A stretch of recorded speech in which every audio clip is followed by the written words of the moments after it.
تو انہوں نے فرمایا، یعنی حضرت عمر نے فرمایا کہ اے علی بن ابی طالب تم کیا کہتے ہو اس مسئلے میں؟ انہوں نے کہا کہ آپ نے حلال کام کیا ہے، ایک دن کے بدلے ایک دن کا روزہ رکھ لیجئے۔ انہوں نے کہا تمہارا فتویٰ سب سے بہتر ہے۔ اب اس روایت کو پیش کرنے کے بعد انہوں نے، یعنی حارث سلطان نے یہ پیش کرنے کی کوشش کی، یہ ثابت کرنے کی کوشش کی کہ حضرت عمر رضی اللہ عنہ نے روزے کے حالت میں باندی سے جنسی تعلق قائم کیا، اور وہ بھی کون سی باندی؟ ایک دوسرے کی باندی۔ وہ اس طریقے سے پیش کیا کہ اس ترجمے میں یہ لکھا ہے کہ ایک جاریہ، ایک لونڈی گزری تو حضرت عمر کو پسند آ گئی علیاذ باللہ، تو اس نے اس طریقے سے پیش کیا کہ وہ کوئی بھی ہوگی، کوئی باندی ہوگی، کوئی لونڈی ہوگی جو سامنے سے گزر رہی تھی، حضرت عمر نے دیکھا اور اسے جو ہے اپنے پاس بلا لیا، اور اس طریقے سے ان کے حضرت عمر رضی اللہ عنہ کے متعلق بہت ہی سخت الفاظ اس نے استعمال کیے۔ تو اب یہ روایت کیا ہے؟ پہلے تو ہم اس کی سند کو دیکھتے ہیں، اور اس کے بعد پھر اس میں جو جملہ ہے کہ ایک لونڈی گزری اور حضرت عمر کو وہ پسند آ گئی، اس کے متعلق بات کرتے ہیں۔ جب اس روایت کو دیکھا جائے تو اس میں جو راوی ہیں، نریٹر ہیں، اور سب سے پہلا جو نریٹر ہے اس پورے چین میں، سند میں، وہ ہے محمد بن عمر الواقدی۔ اب یہ محمد بن عمر الواقدی کون ہے؟ ان کے متعلق امام شافعی رحمہ اللہ فرماتے ہیں کہ کتب الواقدی کذب، کہ واقدی کی تمام کتابیں جھوٹ ہیں۔ ابن معین رحمہ اللہ فرماتے ہیں لیس الواقدی بشیء، کہ واقدی کوئی چیز ہی نہیں ہے، لا یکتب حدیثہ، اس کی روایت، اس کی حدیثیں لکھی نہیں جائیں گی۔ اس کے بعد احمد بن حنبل رحمہ اللہ فرماتے ہیں کہ الواقدی کذاب، کہ واقدی جھوٹا ہے، کذاب ہے، جھوٹی روایتیں بولتا ہے۔ نسائی، امام نسائی رحمہ اللہ نے فرمایا کہ المعروفون بوضع الحدیث علی رسول اللہ صلی اللہ علیہ وسلم اربعہ، کہ آپ صلی اللہ علیہ وسلم پر جو لوگ حدیثیں گڑھتے تھے، فیبریکیٹڈ روایتیں بیان کرتے تھے اور مشہور تھے اس کام کرنے میں، ان میں بہت سے لوگ ہیں، جن میں سے 4 یہ بھی ہیں جن میں ایک کا نام واقدی کا انہوں نے لیا۔ یعنی امام نسائی رحمہ اللہ بھی فرما رہے ہیں کہ واقدی تو ایسا شخص ہے جو معروف ہے، جانا جاتا ہے جھوٹی روایتوں کو گڑھنے میں۔ اور امام ابو زرعہ رحمہ اللہ نے فرمایا کہ ترک الناس حدیث الواقدی، کہ واقدی کی حدیث کو لوگوں نے روایت کرنا چھوڑ دیا ہے۔ اسی لیے امام بخاری رحمہ اللہ نے اسے بھی متروک الحدیث کہا ہے کہ یہ ایسا شخص ہے جس سے روایتیں لینا ائمہ نے، محدثین نے، علماء نے بند کر دیا، کیونکہ اس کا جھوٹ واضح ہو چکا تھا۔ تو لوگوں نے تو بہت پہلے واقدی کی روایت لینا ہی بند کیا، لیکن یہ جو ہے جناب پاکستانی ملحد صاحب، یہ اب جو ہے روایتیں لے رہے ہیں اور لوگوں کے سامنے پیش کر رہے ہیں اور گمراہ کر رہے ہیں لوگوں کو۔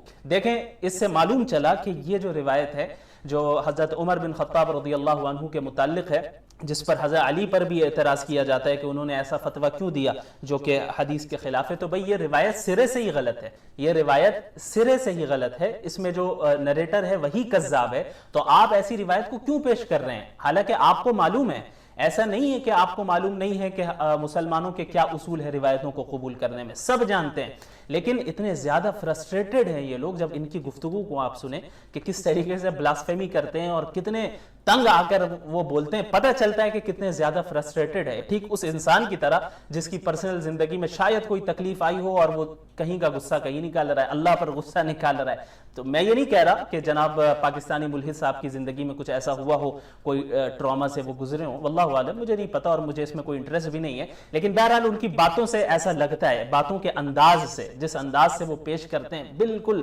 فرسٹریشن کا مظاہرہ کرتے ہوئے بس پریشان ہیں کہ کس طریقے سے اسلام کے خلاف بات کی جائے، کس طریقے سے اسلام کو مجروح کیا جائے، کیونکہ ان کی کوششیں چونکہ ناکام ہوتی چلی جا رہی ہیں الحمدللہ۔ بہرحال یہ تو ہوا اس روایت کا مسئلہ، سرے سے یہ روایت ضعیف ہے، لیکن اس کے باوجود ایک غلط روایت کو بھی پیش کرنے میں انہوں نے دجل و فریب سے کام لیا، وہ اس طریقے سے کہ اس کا جو ترجمہ انہوں نے پیش کیا ہے، مجھے نہیں معلوم کس کا ترجمہ ہے، جس کا بھی ترجمہ ہو، ترجمہ میں ایک غلطی ہے۔ وہ کس طریقے سے کہ اس میں لکھا ہے کہ اب حضرت عمر بن خطاب رضی اللہ عنہ کے پاس سے ایک لونڈی گزری اور انہیں وہ پسند آ گئی، تو اس نے اس طریقے سے پیش کیا کہ وہ کسی کی بھی لونڈی ہوگی، لونڈیوں کے ساتھ یہی کیا جاتا تھا کہ جو پسند آ گئی اس کے اوپر حملہ کر دیا جائے، اس کے اوپر جو ہے ظلم کیا جائے، اس طرح اس نے پیش کیا۔ حالانکہ یہی روایت، حالانکہ ہے ضعیف روایت، یہ ہم تو روایت کو اسی سے ایکسیپٹ نہیں کرتے ہیں، لیکن اگر اسی روایت کے الفاظ کو ہم دیکھیں جو اصل عربی الفاظ ہیں، اس میں صراحتاً یہاں پر ذکر ہے کہ حضرت عمر بن خطاب رضی اللہ عنہ نے فرمایا اس روایت کے مطابق، حالانکہ ایسا نہیں فرمایا، مرت جاریۃ لی، کہ میری ایک باندی گزری، یعنی جس باندی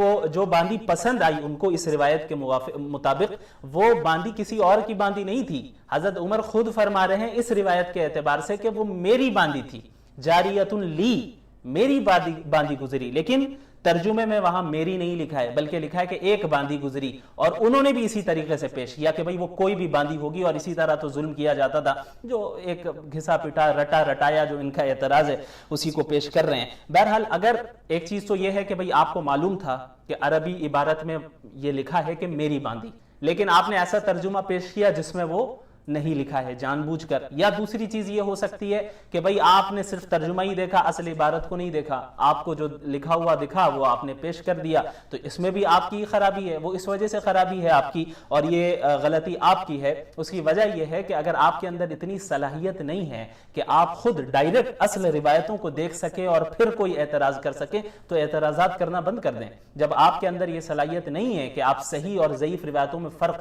کر سکیں، تو پھر آپ کیوں روایتوں کو اٹھا کر اعتراض کرتے ہیں؟ آپ اپنی جہالت کا اظہار کریں اور لوگوں کو بیوقوف بنانا اور گمراہ کرنا بند کریں. اچھا، یہ اعتراض کر بھی کون رہا ہے، کیریکٹر پر حملہ کون کر رہا ہے؟ وہ شخص کر رہا ہے جو اپنے آپ کو پروسٹیٹیوشن کا حامی کہتا ہے. پہلی بات تو یہ جو آپ نے، میں تو جو لیگلائز پروسٹیٹیوشن ہے میں اس کا بہت بڑا حامی ہوں. وہ شخص کر رہا ہے کہ جو یہ کہتا ہے کہ اگر کوئی شخص تھوڑا بہت پورنوگرافی دیکھ بھی لیتا ہے تو اس میں کوئی حرج نہیں ہے، کوئی غلط بات نہیں ہے. سر پون صحیح ہے غلط ہے؟ اگر آپ اس کو، وہ کہتے ہیں اگر آپ اس کو تھوڑا بہت دیکھتے ہیں کہ کسی بھی چیز کو زیادہ حد تک نہیں دیکھتے، ٹھیک ہے، اس میں کیا، بشرطے کہ آپ کو یہ پتا ہونا چاہیے کہ جو آپ کنزیوم کر رہے ہیں اس میں کوئی وکٹم تو نہیں ہے. ایسا شخص دوسرے کے کیریکٹر پہ حملہ کر رہا ہے، اور وہ بھی کس کے کیریکٹر پہ؟ حضرت عمر بن خطاب رضی اللہ عنہ کے کیریکٹر پہ، اور وہ بھی ایسی روایت کو بنیاد بنا کر جو من گھڑت ہے، غلط ہے، فیبریکیٹڈ ہے، اس میں واقعی موجود ہے. واقعی تو ایک ایسا نریٹر ہے جس کی کوئی کتاب، کوئی روایت قبول نہیں کی جاتی ہے، چاہے اس کی روایت آپ کسی بھی کتاب سے نکال لیں، کسی بھی کتاب میں اس کی روایت موجود ہو، کسی بھی روایت کی سند میں واقعی موجود ہے تو محدثین اس روایت کو چھوڑ دیتے ہیں، اسے نہیں لیتے ہیں، اسے ایکسپٹ کرتے نہیں ہیں. تو ایسے حضرات سے میں کہوں گا کہ پہلے کیمرہ کے سامنے آنے سے پہلے اور ان بکواسات اگلنے سے پہلے آپ حضرات اپنے چہرے کو آئینے میں دیکھ لیا کریں کہ آپ کون ہیں اور آپ کتنے اچھے ہیں جو آپ دوسروں پر اعتراض کر رہے ہیں. بہرحال میرا مقصد ان کی شخصیت پر حملہ کرنا ہرگز نہیں ہے، اگرچہ ان حضرات کا یہی مقصد رہتا ہے کہ دوسروں کی شخصیات کو اچھالا جائے، دوسروں کے اوپر جو ہے حملہ کیا جائے، ان کے کیریکٹر کو مجروح کرنے کی کوشش کی جائے اور بلاسفیمی کی جائے. یہ کرتے ہیں ہمارے مقدس شخصیات کی بلاسفیمی. تو یہ آپ کا علمی معیار ہے. تو آپ حضرات سے کو میں یہی سجیسٹ کروں گا کہ کچھ یا تو علمی معیار اپنا بلند کریں، کچھ پڑھ وڑھ لیں، اور لوگوں کو اپنی طرح زیادہ بے وقوف نہ سمجھیں. کیونکہ اب لوگوں کے اندر یہ بات لوگوں کے ذہن میں آ چکی ہے اور اچھے طریقے سے لوگ جان چکے ہیں کہ مسلمان ہر روایت کو ایکسپٹ نہیں کرتے، بلکہ ان کے پاس ایک اصول ہے، ان اصول کے تحت ہی روایتوں کو ایکسپٹ کیا جاتا ہے. اور جہاں تک باندیوں کے سطر کا تعلق ہے تو اس کو بھی انہوں نے وہاں پر اس ویڈیو میں چھیڑا ہے. تو باندیوں کے سطر کے متعلق میری اس ویڈیو کو آپ دیکھ سکتے ہیں، اس کا لنک میں آئی بٹن میں دے دوں گا، اس کی تفصیل وہاں پر موجود ہے. اور یہ باتیں ایسی ہیں کہ ایسا نہیں ہے کہ میں ہی پہلی مرتبہ کہہ رہا ہوں یا کوئی اور پہلی مرتبہ کہہ رہا ہے، ہمیشہ سے کہا جاتا رہا ہے، ان ساری چیزوں کو پیش کیا جاتا رہا ہے. لیکن چونکہ ان حضرات کا مقصد صرف فرسٹریشن نکالنا ہے اور کسی بھی طریقے سے مذہب سے آزادی چاہیے کہ اپنی خواہشات کی پیروی کر سکے، تو ہر طرح کی یہ ناکام کوششیں کرتے رہتے ہیں. امید کرتا ہوں کہ اگلی بار آپ اعتراض کرنے سے پہلے اپنے گریبان میں بھی جھانکیں گے. جزاکم اللہ خیرا والسلام علیکم ورحمۃ اللہ وبرکاتہ.